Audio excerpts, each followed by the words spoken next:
बोलो श्री कृष्ण कन्हैया लाल की, सतगुरु महाराज की, श्री प्राणनाथ प्यारे की, महारानी बाईजुराज की, तीनों पुरी धाम की, समस्त सुंदर साथ की। पूर्ण ब्रह्म श्री कृष्ण जय सच्चिदानंद। पूर्ण ब्रह्म श्री कृष्ण जय सच्चिदानंद। परम धाम की भूमि का आनंद ही आनंद। परम धाम की भूमि का आनंद आनंद। श्री प्राणनाथ निज मूलपति, श्री मेहराज सुनाम। तेज कुंवरी श्यामा जुगल को, पल पल करो प्रणाम।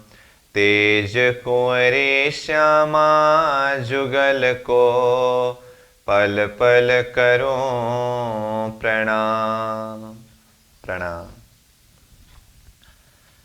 उपस्थित संपूर्ण सुंदर साथ जी, साधक एवं साधिकाएं, चर्चनी प्रशिक्षण सत्र का आज हम 76वां दिवस के पावन बैठक में उपस्थित हुए हैं। तो सर्वप्रथम आप सभी को सप्रेम प्रणाम एवं स्वागत करते हुए आज का कक्षा सत्र विषय प्रसंग को हम प्रारंभ करने जा रहे हैं। तो हमारा विषय चल रहा है माणिक पहाड़। तो माणिक पहाड़ का विषय प्रसंग हम कल चर्चा कर रहे थे कि रंगमहल के चौथी परिक्रमा के रूप में जो माणिक पहाड़ का हद है, जिसका 32 पहल है और 32 पहल में से रंगमहल के दक्षिण दिशा में एक पहल में माणिक पहाड़ है। माणिक पहाड़ के हद का चौड़ाई 2,32,00,000 है। उसमें से मध्य भाग में 16 लाख कोस का लंबा चौड़ा, 48 लाख कोस का गिर्द, 12,000 पहल युक्त भूम भर ऊंचा चबूतरा है, जिसके प्रत्येक एक पहल 400 कोस बराबर का है। चबूतरा में जाने के लिए चारों दिशा से भूमभर सीढ़ी लगे हैं। जैसे चबूतरा के ऊपर गए, किनार में कठेड़ा और उससे भीतर परिक्रमा के रोष को छोड़ करके हवेली का हार प्रारंभ हुआ। एक एक हांस में एक एक हवेली होने से 12,000 हांस में 12,000 हवेली है। ऐसे हवेली 12,000 की 12,000 हारें अथवा 14,40,00,000 है और इनके ऊपर 12,000 भौम है। एक हवेली चौरस, एक हवेली गोल, एक हवेली चौरस, एक हवेली गोल होने से 4 चौरस हवेली के बीच में एक गोल हवेली और 4 गोल हवेली के बीच में एक चौरस हवेली, मानो कि कुंज निकुंज वन की तरह ऐसी शोभा विद्यमान है।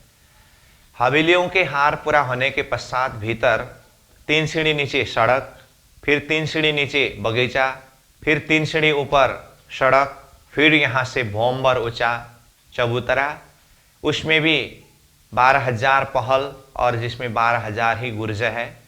इस चबूतरा में माणिक महल 12,000 की एक हार है। ये माणिक महल के भीतरी तरफ से फिर भौमभर नीचे उतर करके बृहद बगीचा में पहुंचे। फिर बृहद बगीचा के मध्य भाग में भौमभर ऊंचा चबूतरा है, जिस चबूतरा के मध्य से एक बृहद जल का स्तून ऊपरा ऊपर 11,980 भौम तक सीधा गए हैं। उसके पश्चात महल की तरफ छज्जा बढ़ाया और माणिक महल ने भी जल स्तून की तरफ छज्जा बढ़ाया और फिर एक भौम ऊपर जा करके पुनः छज्जा बढ़ने से आपस में दोनों का मिलन हुआ और यहाँ से ऊपर फिर 20 भौम तक महल जाते हैं और सबका चांदनी एक हुआ। जल स्तून के चारों तरफ चबूतरा के ऊपर बगीचा की शोभा है और चबूतरा के किनारे में 12,000 थंब है जो 11,980 भौम की ऊंचाई में है और इन थंबों में लगे हुए मेहराब में हिंडोले झूलते हैं। 12,000 हिंडोले जो 11,980 भौम की ऊंचाई से झूलते हैं। इन हिंडोलों में से प्रत्येक एक हिंडोला में राजश्यामा जी सहित 12,000 सखियां एक साथ में बैठ करके झूलते हैं। तो ये सारी शोभा हम कल वर्णन कर रहे थे। तो अब आज हम ये माणिक पहाड़ की हवेली जो 12,000 की 12,000 हारें 14 करोड़ 40 लाख हवेली एक भौम में है, ऐसे ऊपर ऊपर 12,000 भौम तक की शोभा है। इन सर्व हवेलियों में से एक हवेली की शोभा को वर्णन करेंगे। तो एक हवेली जैसा होगा संपूर्ण हवेली वैसा ही होगा। तो आइए अब हम एक हवेली की शोभा को वर्णन करेंगे। इसका सारा लोकेशन तो कल ही हमने वर्णन किया और आज इसको थोड़ा सा रिकैप कराया हूं। अब चबूतरा के ऊपर परिक्रमा की जगह को छोड़ करके भीतर हवेलियों के हार प्रारंभ हुए, जिसमें कहा 12,000 की 12,000 हारे हवेली, उनमें से एक हवेली ऐसा है। तो उसको देखिए, जैसे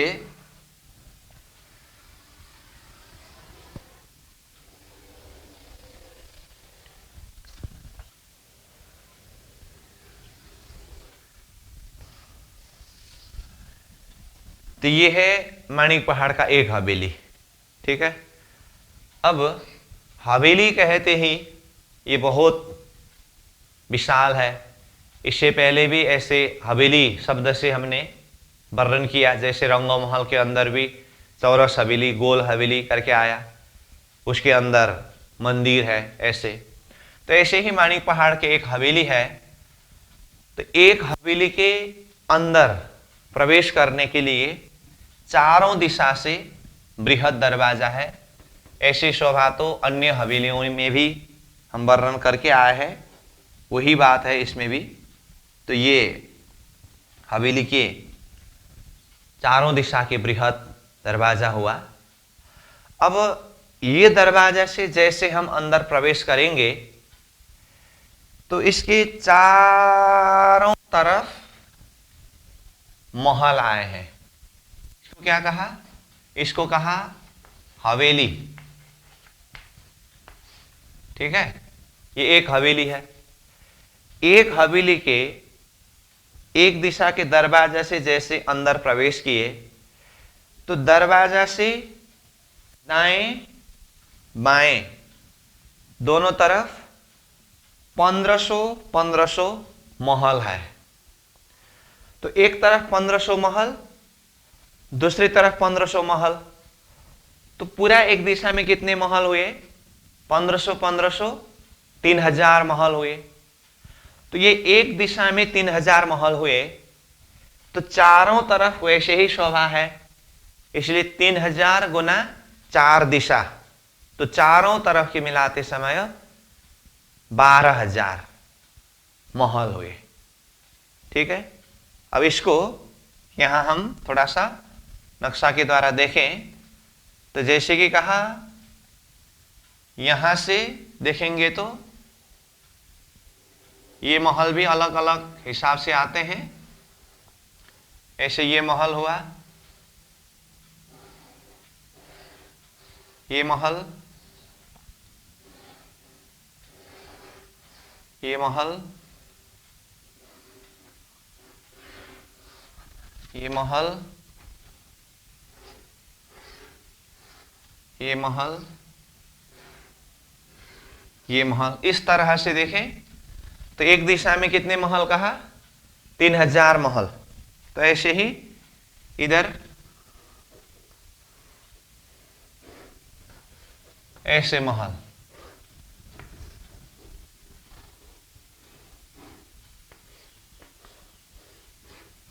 तो इस तरफ भी 3000 महल। ठीक है। और इस तरफ भी देखिए,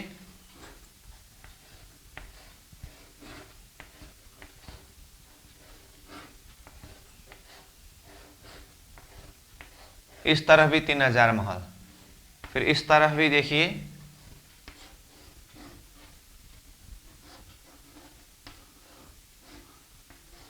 ऐसे 3000 महल, इस तरफ भी। तो चारों तरफ का मिला करके एक हवेली के अंदर 12,000 महल हुए। ठीक है। अब ये महल के हार से भीतर जाएं। अब ये एक महल कैसा है वो फिर हम बाद में वर्णन करेंगे। तो ये हवेली की शोभा को पहले एक बार देख लेते हैं। तो जैसे दरवाजे से भीतर गए तो चारों तरफ एक हार महल, तो 12,000 महल हुए।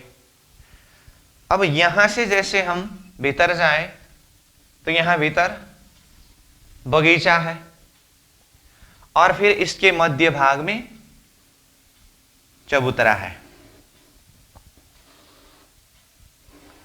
जिसे चौक शब्द भी प्रयोग करते हैं। ये चबूतरा है, जिस चबूतरा में फिर थंब, और थंब कहते ही इसमें मेहराब और हिंडोला। ठीक है, ऐसे मेहराब हिंडोला, ये तो सब तरफ की शोभा है ही। और ये चबूतरा के ऊपर भी, अब ये बहुत विशाल एरिया है तो इसके ऊपर भी बगीचा की शोभा होते हैं। तो समग्र में इस तरह से देखें तो एक हवेली के अंदर चारों तरफ महल का हार, इसके भीतर ये एरिया बगीचा बोला हूं, तो ये क्या है, बगीचे। इसमें चारों तरफ, अब बगीचा कहते ही नहरें, चहेबच्चे, फुहारे, ये सब तो होता ही है। और फिर मध्य में कमर भर ऊंचा चबूतरा, चबूतरा कहते ही अब उसमें जाने के लिए सीढ़ी, ये तो होता ही है। और इसके ऊपर भी बगीचा की शोभा है, इसको चौक भी कहते हैं, चबूतरा भी कहते हैं। तो अब यहां पर बगीचे, नहरें, चहेबच्चे, ये बेशुमार है। तो समग्र में एक हवेली की शोभा इस तरह से समझना होगा। ठीक है। अब ये तो हुआ एक हवेली के अंदर 12,000 महल, फिर भीतर बगीचा, चौक, ये शोभा। एक हवेली जैसे है 12,000 की 12,000 हारे, सर्व हवेली वैसा ही है। तो एक हवेली के अंदर ही 12,000 महल आ रहा है, तो ऐसे ही सर्व हवेली में महल। तो प्रथम भौम में अथवा एक भौम में ही देखें तो हवेली की संख्या कितने हैं, 14 करोड़ 40 लाख। तो 14 करोड़ 40 लाख हवेलियों में से प्रत्येक एक हवेली में 12,000 महल है। तो एक भौम में महलों की संख्या पूरा निकालना हो तो क्या करना पड़ेगा, 14 करोड़ 40 लाख हवेली गुना प्रत्येक एक हवेली का 12,000 महल। तो जितना निकलता है वो महलों की संख्या है। ये तो हुई एक भौम की बात। ऐसे ऊपरा ऊपर 12,000 भौम है तो महलों की संख्या कितने हुए। अब इन संपूर्ण महलों में से एक महल कैसा है, अब हम एक महल की शोभा को देखेंगे। जैसे कि इधर देखिए, ये कहा हवेली, तो ये हवेली के अंदर प्रवेश करते समय दरवाजा से दाएं बाएं 1500 महल कहा, तो एक दिशा में 3,000 महल, तो चारों दिशा में 12,000 महल हुए। इनमें से एक महल के अंदर प्रवेश करें, जैसे ये एक महल को मान लीजिए, तो एक महल के अंदर प्रवेश करते समय भी जैसा वर्णन ये हवेली में आया है, महल के अंदर भी वर्णन वैसा ही है। ध्यान से समझ लीजिए। हवेली के अंदर जैसी शोभा वर्णन किया है, महल के अंदर भी वही शोभा है। तो जैसे ये एक हवेली कहा, तो एक हवेली के अंदर ऐसे महल कितने कहा? 12,000 महल कहा। अब एक हवेली के अंदर के 12,000 महल में से एक महल का वर्णन देखें तो यहीं से बता देता हूं मैं। जैसे यहां से देखिए चारों दिशा में दरवाजा है। जैसे महल के दरवाजा से अंदर प्रवेश किया तो इसमें भी मंदिर है। ऐसे मंदिर दरवाजा से एक तरफ 1500 मंदिर है, दूसरी तरफ 1500 मंदिर है। तो इस तरह से एक दिशा में कितने मंदिर हुए? 3000 मंदिर हुए। तो चारों तरफ का करते समय इसमें भी 12,000 ही मंदिर हुए। ठीक है, उस हिसाब से देखें तो हमने पहले इसको हवेली करके वर्णन किया और हवेली के अंदर चारों तरफ 12,000 महल कहा। ठीक है, अब एक महल के अंदर यहां मंदिर करके यहां पर बता दिया हूं, लेकिन इधर देखिए इसी को ही महल माने। ये एक महल है तो महल के चारों दिशा में दरवाजा, दरवाजे से जैसे भीतर प्रवेश किया तो दरवाजा के दाएं बाएं 1500 मंदिर, एक दिशा में 3000 मंदिर, तो चारों दिशा के मिलाकर के 12,000 मंदिर। तो उस हिसाब से देखें तो ये एक हवेली जैसे कहा था, यही एक महल हुआ। तो ये एक महल हुआ तो फिर ये 12,000 क्या हुआ? मंदिर हुआ। ठीक है, अब इसको हम महल माने तो ये 12,000 मंदिर चारों तरफ के हुए। फिर वो मंदिर के हार पूरा होने के बाद भीतर उसमें भी बगीचे, फिर मध्य में चबूतरा, चबूतरा में बगीचे, बैठक, और बगीचा कहते ही नहरें, चहबच्चे, फुहारे, ये सारी शोभा तो है ही। चबूतरा के किनार में थंब, मेहराब, हिंडोला, ये सारे दृश्य है। कहने का अर्थ एक हवेली के अंदर की शोभा जैसे है, एक महल के अंदर की शोभा भी वैसे है।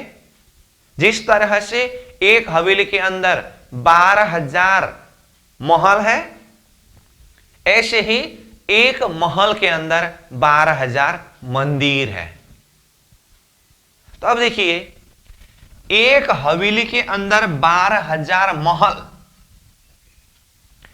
उस 12,000 महल में से एक महल के अंदर ही 12,000 मंदिर। तो एक हवेली के अंदर की 12,000 महल में मंदिर की संख्या देखें तो एक महल में 12,000 मंदिर गुना एक हवेली के अंदर की 12,000 महल। तो एक हवेली के अंदर ही मंदिरों की संख्या 14 करोड़ 40 लाख हुए। एक हवेली के अंदर मंदिर।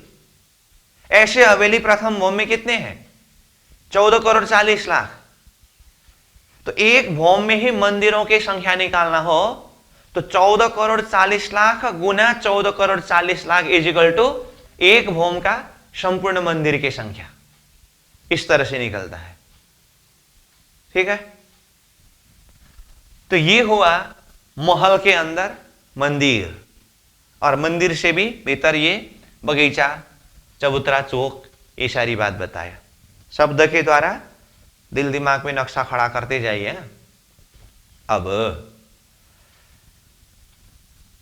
एक महल के अंदर जैसे प्रवेश किए तो 12,000 मंदिर को देखा,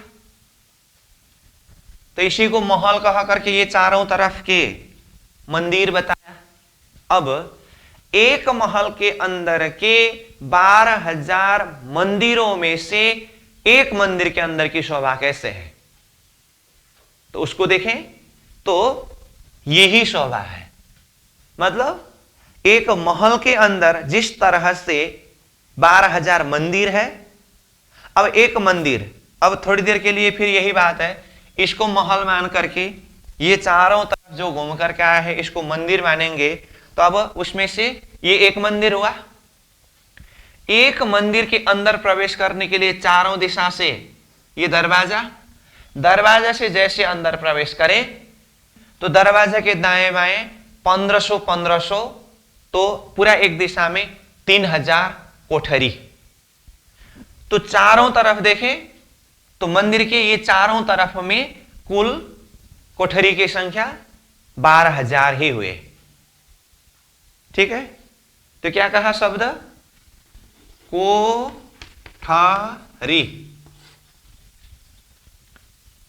हवेली के अंदर महल, महल के अंदर मंदिर, मंदिर के अंदर कोठरी। तो ये 4 शब्द याद करना पड़ेगा। क्या क्या कहा ये देखिए तो, हवेली, महल, मंदिर, कोठरी। अब यहां हम वर्णन कर रहे थे मंदिर के अंदर प्रवेश करते समय एक दिशा में 3000 कोठरी, तो चारों दिशा में मिलाकर के 12,000 कोठरी एक मंदिर के अंदर। तो एक मंदिर के अंदर जिस तरह से 12,000 कोठरी है, सर्व मंदिर में ऐसे ही 12,000 कोठरियां हैं। तो कोठरियों की संख्या कितने हुए? अब ये कोठरियों के हार से भी अंदर फिर बगीचा, फिर मध्य में चबूतरा, एक ही समान से है। उसको अब ये बृहद नक्शा के द्वारा ही देखेंगे तो चलो इसी को मंदिर मान लीजिए। तो ये मंदिर हुआ, तो फिर ये चारों तरफ के कोठरी और फिर इससे भीतर बगीचा, मध्य में चबूतरा, किनार में थंब, मेहराब, हिंडोला, मध्य में बगीचा, नहरे, चेबचे, फुआरे, फिर बैठक। ये सारी शोभा इस तरह से है। ठीक है, अब कुल मिलाकर के समझने का ऐसा है, माणिक पहाड़ के एक भूम में 12,000 की 12,000 हारे 14 करोड़ 40 लाख हवेलियां हैं। उन हवेलियों में से एक हवेली का वर्णन, जैसे एक हवेली के अंदर प्रवेश करे तो चारों तरफ घूम करके 12,000 महल आए हैं। इन सर्व महलों में से एक महल के अंदर प्रवेश करें तो एक महल के अंदर चारों तरफ घूम करके 12,000 मंदिर आए हैं। इन सर्व मंदिरों में से एक मंदिर के अंदर प्रवेश करें तो मंदिर के अंदर भी चारों तरफ घूम करके 12,000 कोठरियां आए हैं। ठीक है, हवेली के अंदर महल, महल के अंदर मंदिर, मंदिर के अंदर कोठरी। अब हवेली के भी मध्य भाग में, महल के भी मध्य भाग में, मंदिर के भी मध्य भाग में, और एक कोठरी को देखें तो वो कोठरी के अंदर भी मध्य में चौक है ही। तो जो चौक इस तरह से यहां पर ये चबूतरा अथवा चौक के रूप में बताया है।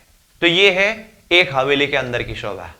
इसका अर्थ क्या हुआ? एक हवेली के अंदर देखे तो हवेली एक, देखिए यहां हिसाब, जैसे कहा ये तो समग्र में थोड़ा हमने एक नमूना वर्णन किया है। अब एक हवेली के अंदर महल, मंदिर और कोठरी की संख्या देखना हो तो एक हवेली, ठीक है, एक हवेली के अंदर महल कितना कहा? महल 12,000 कहा। ठीक है, अब मंदिर की संख्या देखेंगे तो एक हवेली के अंदर मंदिर कितने होते हैं? एक हवेली में 12,000 महल, तो 12,000 महल में से एक महल के अंदर 12,000 मंदिर, एक महल में 12,000 मंदिर है ना, तो ऐसे महल 12,000 है, तो 12,000 गुना 12,000 इजिकल टू मंदिर का संख्या एक हवेली के अंदर 14 करोड़ 40 लाख होता है। कितना कहा? 14 करोड़ 40 लाख एक हवेली के अंदर की मंदिर की संख्या। अब मंदिर के अंदर फिर कोठरी है, तो सर्व कोठरी की संख्या कितने होते हैं? एक हवेली के अंदर के ये सारा हिसाब निकाल रहे हैं ना, एक हवेली में 14 करोड़ 40 लाख मंदिर है, तो प्रत्येक एक मंदिर में 12,000 कोठरियां हैं, तो 14 करोड़ 40 लाख गुना 12,000 इजिकल टू 17 खरब 28 अरब होता है कोठरी। क्या कहा? 17 खरब 28 अरब। ये संख्या कोठरियों की संख्या है। एक हवेली के अंदर की बात कर रहे हैं हम। तो एक हवेली में 12,000 महल, 14 करोड़ 40 लाख मंदिर, 17 खरब 28 अरब कोठरी। तो ऐसे हवेली कितने हैं एक भौम में? 14 करोड़ 40 लाख हवेली है। और ऊपर 12,000 भौम है। तो उसी हिसाब से ये महल मंदिर कोठरियों की संख्या को विस्तार करके समझना होगा। मतलब एक शब्द में कहूं तो बेशुमार है। बस ये सूत्र के द्वारा समझ लीजिए, हो गया। तो ये है एक हवेली का वर्णन। अब इसको हम पॉट के नक्शा के माध्यम से देखेंगे। नक्शा में सिर्फ एक हवेली की शोभा दिखाया है, उसी के द्वारा महल समझना है, उसी के द्वारा मंदिर समझना है। और एक बात बता देता हूं, यहां की ये हवेली, महल, मंदिर और कोठरी ऊंचाई के हिसाब से अलग अलग है। 400 कोस का ऊंचाई जो है ये तो हवेली के हिसाब से ऊंचाई है, इसीलिए हवेली का ऊंचाई 400 कोस बराबर का एक भौम है। उसके अंदर महल जो है, महल का ऊंचाई 300 कोस का है। और उसके अंदर मंदिर जो है, मंदिर का ऊंचाई 200 कोस का है। और उसके अंदर कोठरियां जो है, कोठरियों की ऊंचाई 100 कोस का है एक भौम में। तो इस तरह से ये ऊंचाई से भी अंतर है। तो अब इसको हम जो भी है नक्शा के माध्यम से देखेंगे। तब ये नक्शा देखिए, माणिक पहाड़ की एक हवेली करके कहा, 95 पेज नंबर का नक्शा है। जैसे एक हवेली, तो चारों दिशा में दरवाजा है। दरवाजे से जैसे अंदर प्रवेश करें तो ये देखिए चारों तरफ महल है। तो ये महल की संख्या चारों तरफ में 12,000 महल है। और महल के हार से भीतर जाएं तो देखिए ये बगीचा है। फिर मध्य में चबूतरा, चबूतरा के किनार में थंब, मेहराब, हिंडोला, और चबूतरा के ऊपर भी मध्य में ये बगीचा की शोभा है, बैठक है। तो ये हुआ एक हवेली के अंदर की शोभा। अब ये हवेली के अंदर की एक महल को देखिए, तो महल के अंदर भी ये जो दिखाया है ये मंदिर दिखाया है। ठीक है। अब महल की शोभा को देखने के लिए इसी को एक महल मानेंगे। तो महल के अंदर प्रवेश करते समय ये चारों तरफ मंदिर के रूप में वर्णन करना होता है। तो 12,000 मंदिर है। तो मंदिर के हार से भीतर फिर वही बगीचा, फिर चबूतरा, ये सारी शोभा एक समान है। फिर इन सारे मंदिरों में से एक मंदिर के अंदर देखें तो जैसे इसी को मंदिर लेंगे तो इसके अंदर कोठरियों की शोभा है। तो इस तरह से हवेली के अंदर महल, महल के अंदर मंदिर, मंदिर के अंदर कोठरी, और सब के अंदर मध्य में चौक अथवा चबूतरा के दृश्य है। तो इसके द्वारा हम उसको दिल दिमाग में बिठा सकते हैं। तो इस तरह से ये हवेली, महल, मंदिर और कोठरी को समझने के लिए पॉट के नक्शा के द्वारा भी हमने देखा। अब इस शोभा को आप जो भी थोड़ा कुछ है इसको नोट करिए।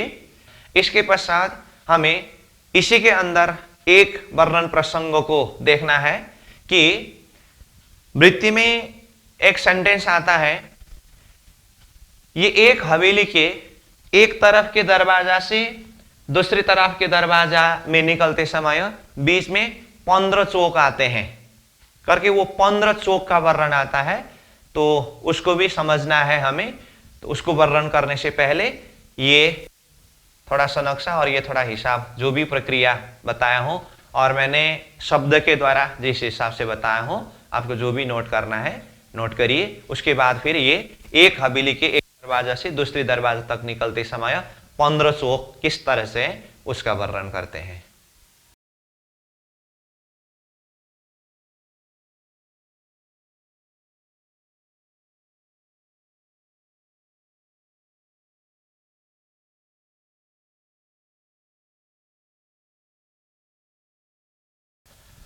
अब आइए, जैसे कि कहा, अब हम हवेली के एक दरवाजे से दूसरे दरवाजे तक निकलते समय 15 चौक किस तरह से वो देखेंगे। तो उसके लिए बात तो यही है, परंतु वो सारा नक्शा एक ही के अंदर समाने के लिए उसी हिसाब से बनाना होता है। इसीलिए ये देखिए, जैसे ये एक हवेली है, ध्यान से देखिए, हाँ ये एक हवेली है। तो हवेली के मान लीजिए ये पूर्व दरवाजा से ये पश्चिम दरवाजा में निकल हो तो बीच में 15 चौक आते हैं। ऐसे ही ये उत्तर दरवाजा से दक्षिण दरवाजा में निकलना हो तो भी बीच में 15 चौक आते हैं। वो कैसे, अब देखें। अब ये हवेली है, तो जैसे कि पहले ही हमने कहा हवेली के ये चारों तरफ महल आया है, तो महल आया है तो अब यहां एक तरफ का ये एक महल हुआ। मैं इसको बड़ा रूप में बता रहा हूं क्योंकि इसके अंदर मंदिर भी दिखाना है, फिर कोठरी भी दिखाना है ना। ये एक महल है, ऐसे महल इधर उधर सब मिला करके 3000 महल है। तो यही महल घूम करके जैसे इधर आया तो इस तरफ भी महल है, ठीक है। ये महल पूर्व तरफ से आया हुआ, ये महल पश्चिम तरफ से आया हुआ। अभी उत्तर दक्षिण भी है, लेकिन अभी हम पूर्व दरवाजा से पश्चिम दरवाजा में जाने का प्रसंग वर्णन कर रहे हैं, तो जितना जरूरत है उतना ही बता रहा हूं मैं। तो ये पूर्व तरफ का किनार का महल, ये पश्चिम तरफ का किनार का महल, ठीक है। अब ये महलों के भीतर जैसे बगीचा और मध्य में चौक करके जो पहले ही शोभा वर्णन किया है, तो ये हवेली के अंदर का चौक है, ठीक है।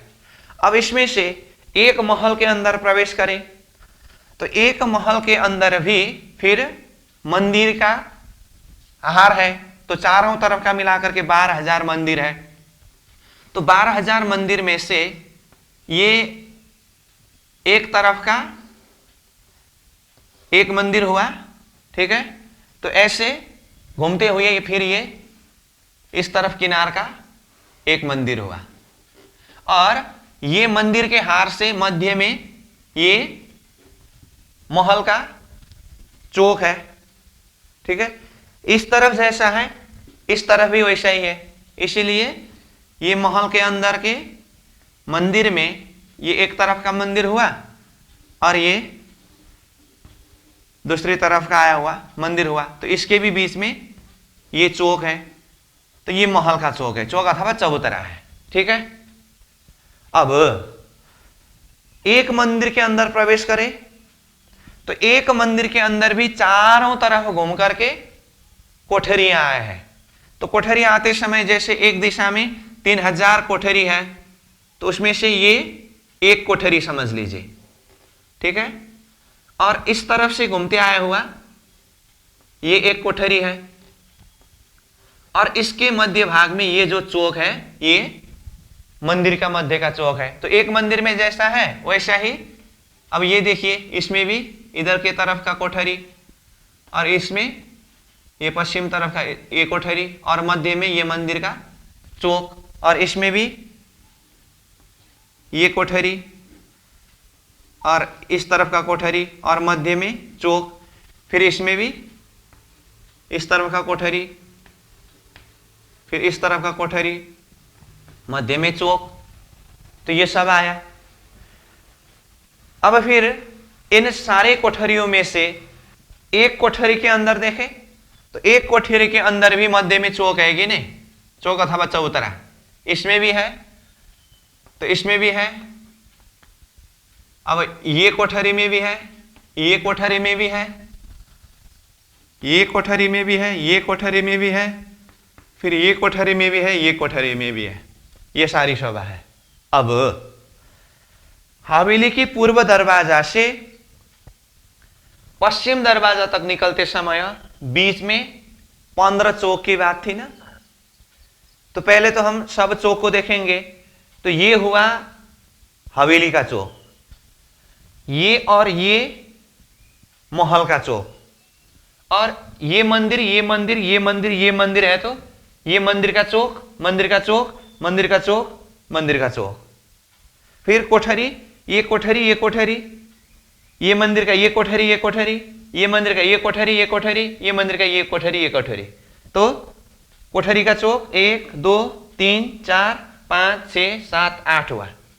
तो अब पूर्व दरवाजा से पश्चिम दरवाजा हवेली के निकलते समय ये संपूर्ण चौक मिलाकर के कितने चौक होते हैं? देखिए, जैसे दरवाजा से भीतर प्रवेश किए तो सबसे पहले आया कोठरी का चौक 1, फिर आगे बढ़े मंदिर का चौक 2, फिर आगे बढ़े ये कोठरी का चौक 3, फिर आगे बढ़े ये चौक में आए, ये चौक कौन सा चौक है? ये महल का चौक है 4, फिर भीतर जाए कोठरी का चौक 5, फिर भीतर जाए ये मंदिर का चौक है 6, फिर भीतर जाए कोठरी का चौक है ये 7, और यहां भीतर जाए ये हवेली का चौक है 8, फिर भीतर जाए ये कोठरी का चौक 9, फिर भीतर जाए ये मंदिर का चौक 10, फिर ये कोठरी का चौक 11, फिर ये महल का चौक 12, फिर ये कोठरी का चौक 13, मंदिर का चौक 14, कोठरी का चौक 15, आगे बढ़े पश्चिम के दरवाजा से निकले।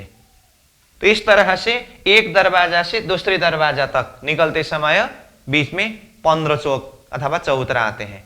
ऐसे ही उत्तर दरवाजा से दक्षिण दरवाजा निकलते समय भी यही क्रम होता है। तो ये है 15 चौक अथवा चबूतरा, जिसमें हवेली का चौक कितना कहा? 1, ये महल का चौक कितना कहा? 2, 1 और 2, और मंदिर का चौक कितना कहा? 4, 1 2 3 4, और कोठरी का चौक कितना कहा? 8, कोठरी का 8 इजिकल टू 15 चौक। इस तरह से हुआ। तो ये भी समझना होता है, वृत्ति में ये सेंटेंस भी आता है। ठीक है, अब इसको भी आप नोट करिए, फिर हम आगे बढ़ते हैं।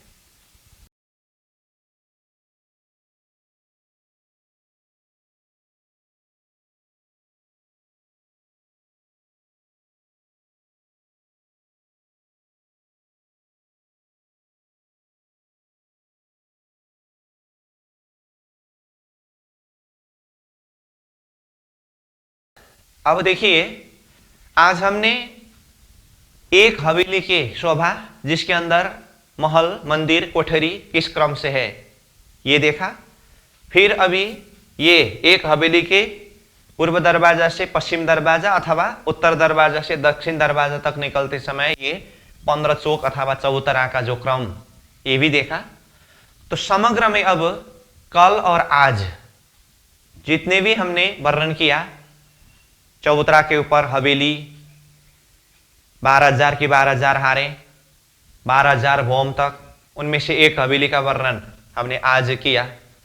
और ये हवेली के एरिया से भीतर सड़क, बगीचा, सड़क, फिर भौमवर ऊंचा, चबूतरा में महल, ये भी 12,000 भौम ऊपर गए, फिर भौमवर नीचे बृहद बगीचा, फिर मध्य में भौमवर ऊंचा चबूतरा, मध्य में जल का स्तून, 11,980 भौम जा करके माणिक महल और जल स्तून में छज्जा बढ़ करके मिलन होना, फिर ऊपर 20 भौम तक जाना, फिर वो चबूतरा के किनार में थंब में मेहराब, हिंडोला, ये जितनी भी शोभा वर्णन किया, तो इसको हम अब वृत्ति के शब्द के माध्यम से अध्ययन करेंगे।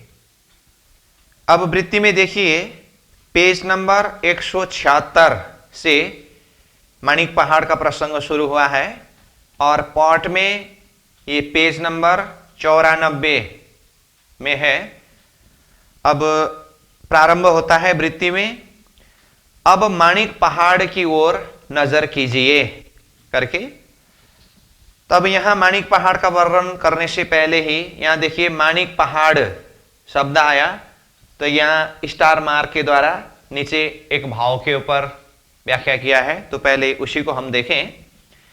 श्री परम धाम के वन, उपवन, बगीचे, गिरी, पर्वत, पृथ्वी आदि को वेद, उपनिषद आदि बार बार नमस्कार तथा प्रणाम करते हैं।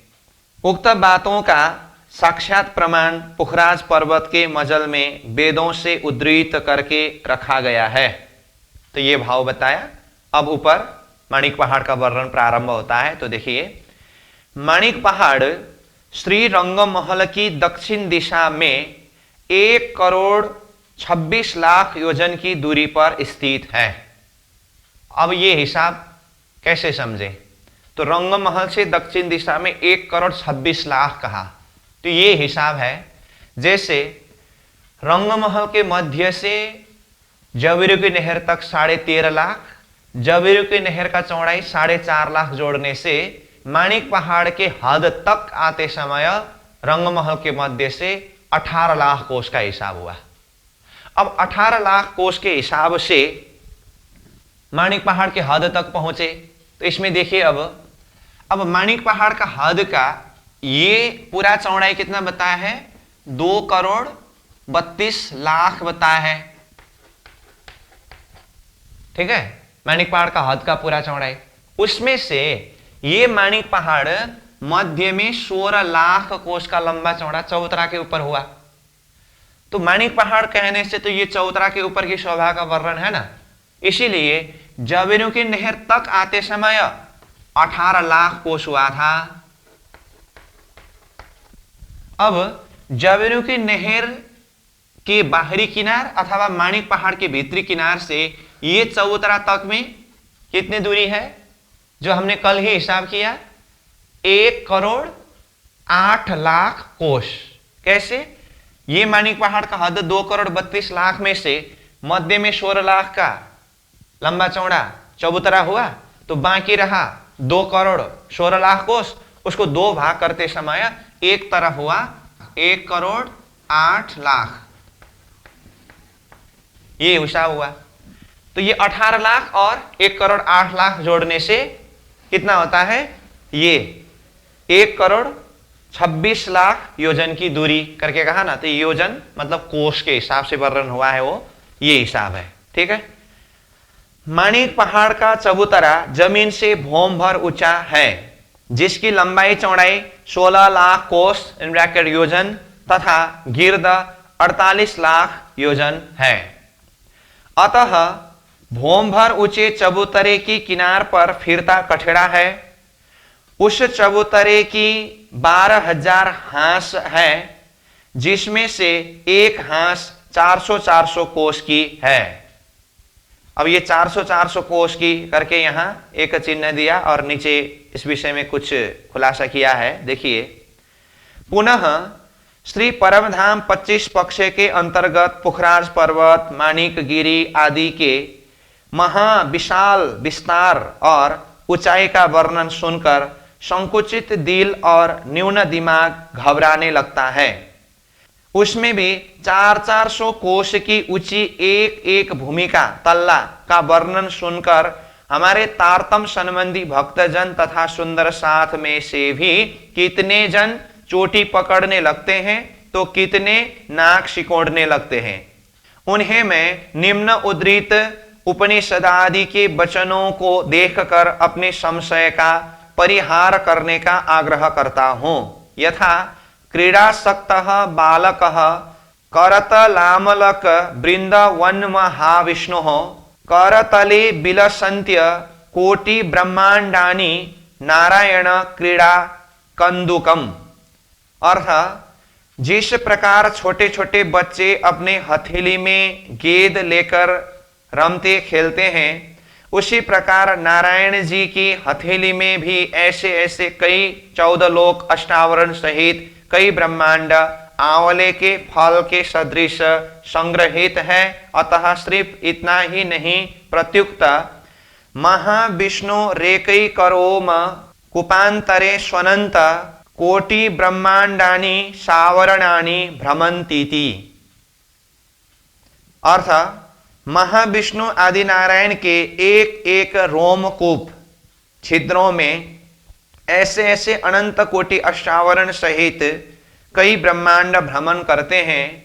अहो, जिस भूलोक पृथ्वी पर हम लोग आजीवन परिभ्रमण करते रहे तो भी उसका अंत नहीं आता, ऐसे ऐसे अष्टावरण सहित कई 14 लोक शेष साई नारायण जी अपनी हथेली में लिए फिरते हैं, तो उनका स्वरूप और निवास स्थान धामादि कितना बड़ा और ऊंचा होगा। उस विस्तार का नाप तौल क्या कितना हो सकता है। पुनः पाताल से अहंकार पुरुष का शरीर भी 1 अरब योजन विस्तार का है, तो वे जिस धाम में रहते हैं उस धाम के भौम की ऊंचाई और विस्तार कितना होगा। तो इस तरह से ये बैराट प्रसंग के माध्यम से सहूर करके वो परम धाम के जो हिसाब है उसको समझने के लिए ये सूत्र यहां पर बताया है। ठीक है, फिर आगे बढ़िए। उस चबूतरे की किनार से 400 कोष की जगह प्रदक्षिणा के लिए छोड़कर 12,000 हवेलियों की कतारें आई है। इन हवेलियों की ऊपरा ऊपर 12,000 भौमें हैं। एक एक भौम 400 कोष की ऊंची है और 12,000 हांसों की 12,000 बड़ी गोल गुरजें हैं। अतः 12,000 हांसों की 12,000 हवेलियों में 12,000 बड़े दरवाजे सुशोभित है। पुनः 12,000 दरवाजों के 24,000 चबूतरे तथा उन चबूतरों पर 24,000 चौखुटे गुर्ज अति शोभायमान है। तो ये दरवाजे के दाएं बाएं चबूतरा होना और उसमें चौखुटे गुर्ज होना ये तो पहले से ही वर्णन होके आया है, उसी हिसाब से समझना होगा।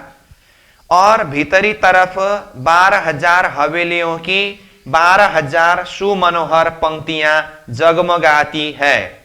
इस प्रकार प्रथम भूमिका में 14 करोड़ 40 लाख हवेलियां हैं। उसी प्रकार ऊपरा ऊपर प्रत्येक भौम में भी ऐसी ही संख्या है।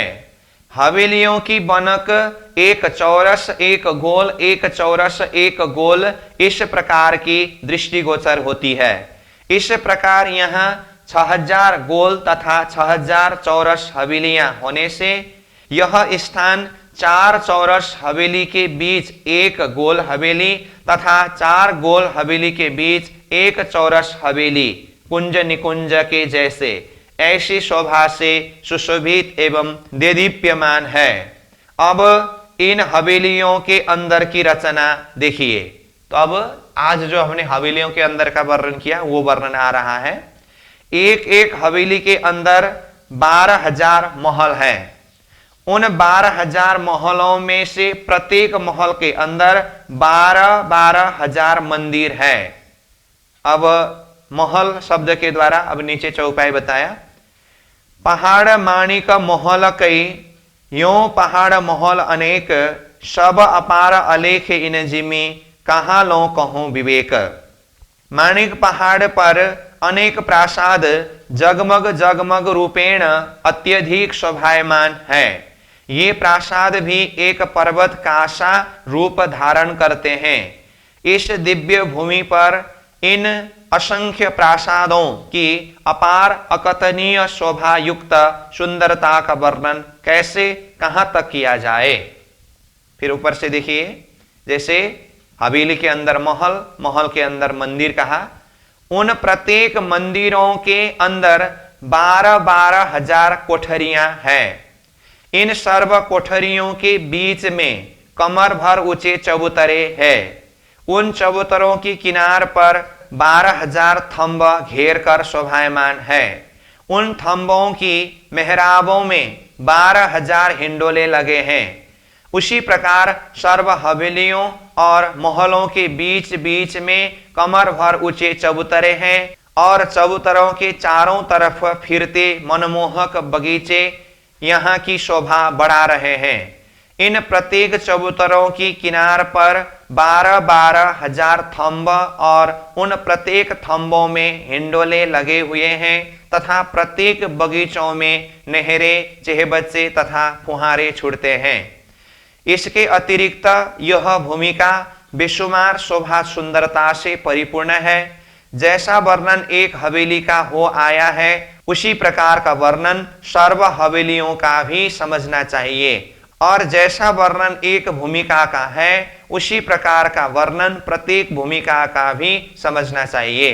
अतः माणिक पहाड़ की हवेली में चौरस गोल दोनों ही प्रकार की हवेलियों में से हर हवेली के पूर्व दरवाजे से पश्चिम दरवाजा और उत्तर दरवाजे से दक्षिण दरवाजे में निकलते समय बीच बीच में कमर भर ऊंचे 15 चबूतरे पार करके जाना पड़ेगा। तो ये अभी हमने पहले वर्णन किया वही वाली बात है। प्रत्येक 2 हवेली के बीच में थंबों की 2 हारें आड़ी फिरती फिरी हुई है। तो इस तरह से चौतरा के ऊपर 12,000 की 12,000 हारे हवेली, जो 12,000 भोम ऊपर तक गए हैं, और एक हवेली के अंदर महल, फिर महल के अंदर मंदिर, मंदिर के अंदर कोठरी, और उसके भी अंदर मध्य में चबूतरा और थंबा, हिंडोले, ये सारी बातें हुई। अब यहां से आगे बढ़े तो अब आया माणिक महल करके। तो ये जो भी शोभा है, हम ये पेज नंबर 94 के नक्शा से देखेंगे तो ये हवेली का एरिया पूरा हुआ। अब ये माणिक महल चैप्टर के अंदर ये 3 सीढ़ी नीचे रोश, फिर 3 सीढ़ी नीचे बगीचा, फिर 3 सीढ़ी ऊपर का रोश, फिर भोंबर ऊंचा चबूतरा, उसमें माणिक महल, फिर भोंबर नीचे बृहद बगीचा, मध्य का चबूतरा, जल स्तून, ये सारा ऊपर 12,000 भोम तक जाने का सारा वर्णन आएगा, जो हमने कल ही वर्णन किया है। तो उसको यहाँ शब्द के द्वारा अध्ययन करेंगे। तो देखिए माणिक महल, इसके पूर्व माणिक पहाड़ की जिस हवेलियों का वर्णन हम कर आए हैं, उन हवेलियों के चबूतरे से 3 सीढ़ी नीचे उतरने पर एक गोल फिरती सड़क यानी चौक आती है। उस सड़क से 3 सीढ़ी नीचे बगीचा है तथा 3 सीढ़ी चढ़ने पर प्रदक्षिणा की दूसरी सड़क आती है। उस सड़क से भोम भर का ऊंचा एक गोल फिरता चबूतरा आता है, जिसकी 12,000 हांसे हैं। उस चबूतरे की किनार पर फिरता कठेड़ा है। चबूतरे की किनार से प्रदक्षिणा की जगह को छोड़कर 12,000 माणिक महलों की एक फिरती पंक्ति शोभायमान है। इस चबूतरे की हर हांस की संधि में गोल गुर्जे और त्रिपोलियां 3 गलियां आई है। इस माणिक महल के चबूतरे से भोम भर की सीढ़ी उतरने पर पुनः एक सुमनोहर बृहद बगीचा नजर आता है। तदुद्यान से मतलब उस बगीचा से भोम भर की सीढ़ी चढ़कर बीच के चबूतरे पर आइए। उस चबूतरे के मध्य में एक पानी से भरा हुआ बृहद जल स्तंभ स्थित है। यह जल स्तंभ 12,000 भोम में से 20 भोम कम तक अर्थात 11,980 भोम तक सीधा चला गया है। इस जल स्तंभ के बीच बीच में भोम नहीं पटी है। इस जल स्तंभ के चारों ओर नीचे चबूतरे पर स्थित नानाश्चर्यजन्य पुष्प वाटिका का सौरभ मंडल मन को आह्लादित करता है। इस उद्यान में स्थित जल स्तंभ में से अति बारीक फुहारे मानो पिचकारी सदृश छूटते हैं। तदुद्यान में बेशुमार अमृत की नहरें, चहबच्चे और फुहारे छूटते हैं। इस चबूतरे की किनार पर के 12,000 थंब 12,000 में से 20 भोम कम तक सीधे चले गए हैं। इन थंबों की मेहराबों में 12,000 बड़े बड़े सुमनोहर हिंडोले सुशोभित है, जिनकी जंजीरें मन को आकर्षित करती है। इन हिंडोलों की संख्या 12,000 है। यहाँ श्री युगल स्वरूप एवं 12,000 ब्रह्मा आत्माएं एक ही हिंडोले में बैठकर झूलती है। नीचे चौपाई, बड़े पहाड़ जो हिंडोले 12,000 बैठत, एक ही छप्पर खट के हक हादी साथ हिंचत। अर्थ इस विशाल पर्वत पर लगे हुए इन एक एक झूलों हिंडोलों में 12,000 ब्रह्मा आत्माएं बैठती हैं। यहाँ इस तरह बैठकर श्री राज श्यामा जी अपनी सखियों के साथ एक ही झूले में झूलते हैं। फिर ऊपर से देखिए, अतः जिस माणिक महल का हम ऊपर वर्णन कर आए हैं, उन महलों की भीतरी तरफ 12,000 में 20 भोम कम अर्थात 11,980 झरोखों की पंक्तियां शोभायमान है। इन चबूतरों के नीचे खड़े होकर देखने से 47,92,000 कोष का तेजोमय पोलाकार दिखाई देता है। तो ये 47,92,000 का जो हिसाब है 11,980 भोम तक के ऊंचाई को कोष में बताया है। ये तो 11,980 भोम गुना एक भोम का 400 कोष करने से ये हिसाब निकलता है। ठीक है, आगे बढ़े। बीच का जल स्तंभ एवं माणिक महल 12,000 भौम में से 20 भौम कम तक पृथक पृथक ही गए हैं। दोनों की भौमों के परस्पर न मिलने से आने जाने का मार्ग नहीं है। जब 12,000 भौम में से माणिक महल 20 भौम कम तक ही पहुंचे थे, तब जल स्तून में से माणिक महल की तरफ फिरते छज्जे निकले। उसी प्रकार माणिक महल से भी जल स्तंभ की तरफ फिरते छज्जे निकले। ये उभय पक्ष के छज्जे एक भौम ऊपर की ओर अलग अलग ही गए हैं। फिर दूसरी भौम से दोनों ओर के छज्जे मिल गए हैं। तब माणिक महल से आकर जल स्तंभ के चारों तरफ प्रत्येक भौम में प्रदक्षिणा देने का मार्ग बन गया। इस प्रकार ऊपरा ऊपर 20 भौमें मिली हुई है। जब 12,000 भौमें पूरी हुई तब उस पर चांदनी हुई है। तो इस तरह से वृत्ति ने सार रूप में संपूर्ण शोभा का वर्णन किया है। तो कल और आज हमने माणिक पहाड़ की जो शोभा को वर्णन किया नक्शा के माध्यम से, तो उसको वृत्ति के शब्द के द्वारा भी इस तरह से अध्ययन किया। तो ये हुआ माणिक पहाड़ की शोभा। तो अब आगे टापू महल और टापू महल की चांदनी करके ये हेडलाइन वृत्ति में आ रहा है। मतलब ये माणिक पहाड़ 12,000 भौम ऊपर जाने के बाद उसके ऊपर चांदनी की शोभा कैसे है, ये वर्णन हम कल करेंगे। तो आज के लिए यहीं पर विश्राम करते हैं। पूर्णमदः पूर्णमिदं पूर्णात् पूर्णमुदच्यते पूर्णस्य पूर्णमादाय पूर्णमेवावशिष्यते। प्रणाम।